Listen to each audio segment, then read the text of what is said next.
700 years later, 4,000 miles to the west, the Anasazi were carving cliffside homes into the sandstone of Mesa Verde.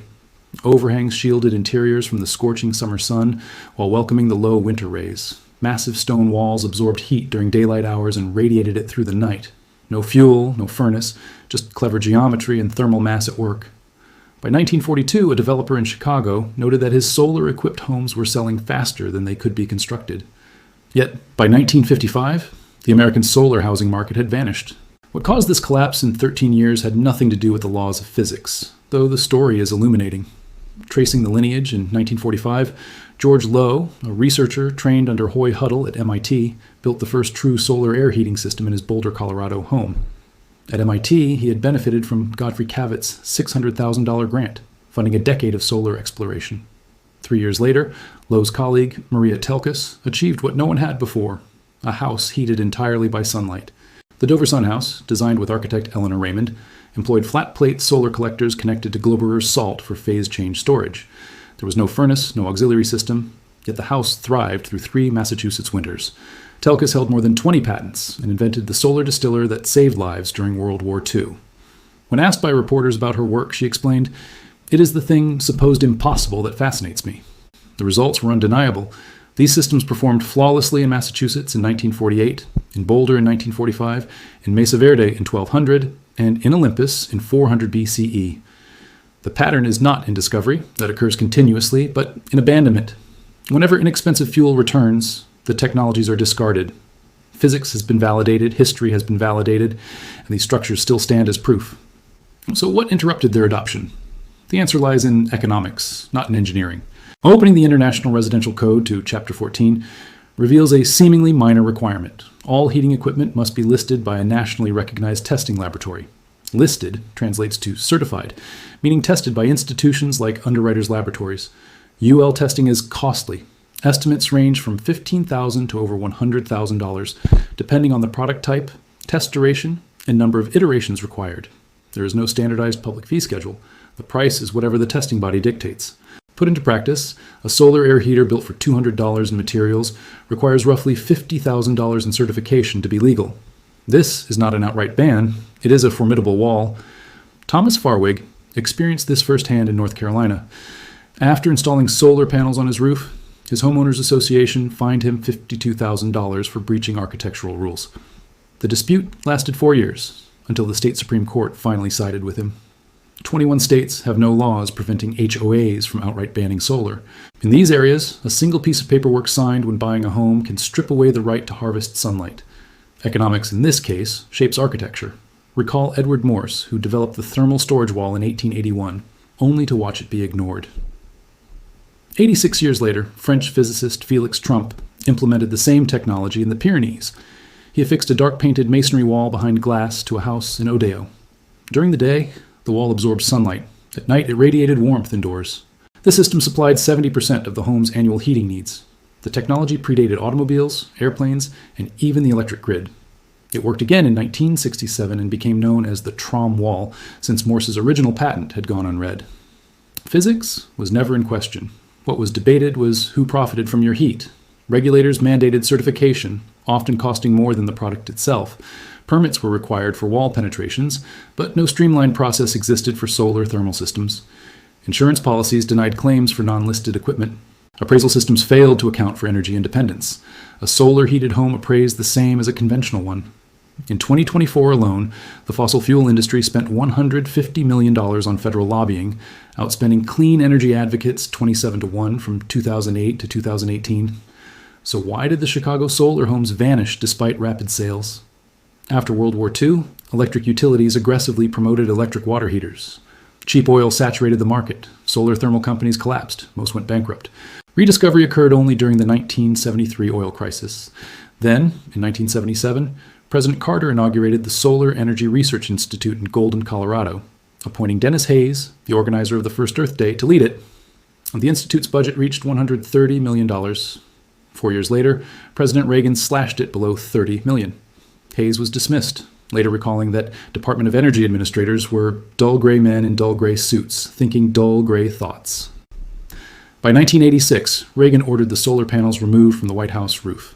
One builder commented online, "No permit, no insurance. Where I live, I cannot obtain a permit without UL-listed equipment. No permit, no insurance. It is critical to distinguish what the evidence proves and what it does not. There is no recorded instance of HVAC industry groups deliberately targeting Sodecan solar heaters. The suppression is systemic rather than conspiratorial. Building codes, crafted for mass-produced equipment, naturally exclude on-site innovations. Insurance policies, designed for certified products, inherently deny coverage to uncertified systems. No villain is necessary. The system functions on momentum and inertia alone. Yet, despite these barriers, people persist in building their own solutions. In Newfoundland, Jim Meany was paying diesel rates for electric heat when his power was cut twice. Times are tough, he later reflected. That kind of ticked me off. He began experimenting in 1977. By 1994, he founded Cancel Air Inc. and started producing the RA2, a commercial solar air heater using 240 recycled aluminum cans. Priced at $2,749, the unit delivers more than 10,000 BTU. Within 8 minutes of sunlight, output air reaches 100 degrees Fahrenheit. In Nova Scotia, a homeowner named Carlina Johnson installed 2 units. Previously, she consumed 4 tanks of heating oil per season. After adding the solar heaters, the delivery truck passed her home without stopping, having no need for more oil. This example illustrates the industry's subtle strategy. Banning the $200 DIY version is unnecessary. Building codes that exclude it and federal incentives that ignore it suffice. The Canalair operates in a regulatory gray zone, certified in Canada, sold commercially, yet functioning outside the framework of American HVAC incentives. Denmark chose a different path. The country operates 124 solar district heating systems, including 16 of the world's 20 largest. The Heat Supply Act of 1979 established non-profit, consumer-owned utilities. Denmark has fewer annual sunshine hours than much of the United States. The distinction is policy, not solar resource. In Canada, solar air heating adoption has led globally for at least 7 consecutive years. The transpired solar wall was invented in 1989 by John Hollick of Conserval Engineering in Toronto, supported by Natural Resources Canada and the U.S. National Renewable Energy Laboratory. Today, more than 5 million square feet of solar wall systems operate across 40 countries. The U.S. Department of Energy rated the technology in the top 2% of all energy inventions. NASA uses it, the U.S. Army uses it, Ford Motor Company uses it, and reports savings exceeding $10 million. In 2019, engineering students at the University of Washington built a Sodecan solar heater for a block project that constructs tiny homes for the homeless. Students Gusto de Asis, David Bill, Ryan DeLim, and Jorge Sanchez Perez, under advisor Eman Alumi Hanachi, measured 2,246 BTU output from a 3 by 6 foot panel.